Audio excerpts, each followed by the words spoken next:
may have read a piece that I wrote about a 10-minute practice that I do at the end of the day. Every day I ask two questions.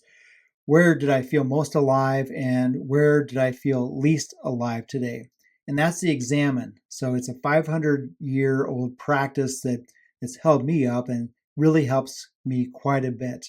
So if you're doing it, keep doing that practice. So this is a different 10-minute practice and it's looking at nothing at all. It's showing up with no agenda.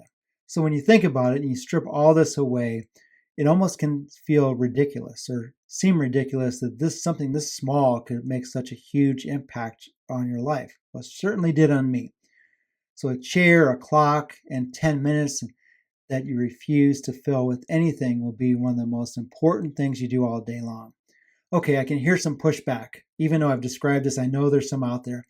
So you might be saying to yourself, well, I said to myself, which was, I don't have 10 minutes. Well, yes, you really do. You gave 40 minutes to your phone before you eat breakfast. So the time really isn't the question here. It's a question of what you're willing to do or not do in that 10-minute time slot. Another thing that I hear a lot from people is, my mind won't stop. And that was actually me as well. And I've been there.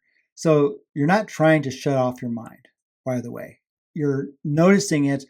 You're noticing your mind wander. You're noticing the things come by, and you let them go. And they come by, you let them go. So an event pops in your mind, you observe it, you let it go. You don't stay on it.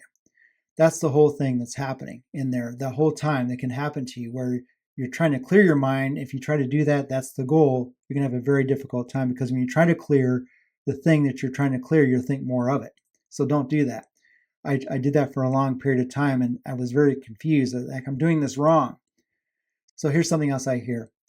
I've tried this and nothing ever happened. Well, for the first several days that you're doing this, it's going to be torture. I'm going to just admit to you right then and there, this is what my experience was, that sitting there for the first few days is going to be torturous. And that you'll feel like, I'm failing at this practice isn't working, or you're used to doing things that pay out immediately. A lot of us are used to this instant gratification world that we live in, that if it doesn't pay out now, then it just doesn't work. We can't do it on demand, is what I'm talking about for this practice. Here's another one I hear. I feel ridiculous just sitting there. Well, you will for the first 4 days-ish. And I'd point out that feeling ridiculous is much less compared to what we've done for relief and other types of things. So think about that. So I already have a program. I get quiet in meetings is another thing I hear. So that's a different lane. So sitting in a group of people in an 11-step meeting, for example, is a different lane than what I'm talking about here.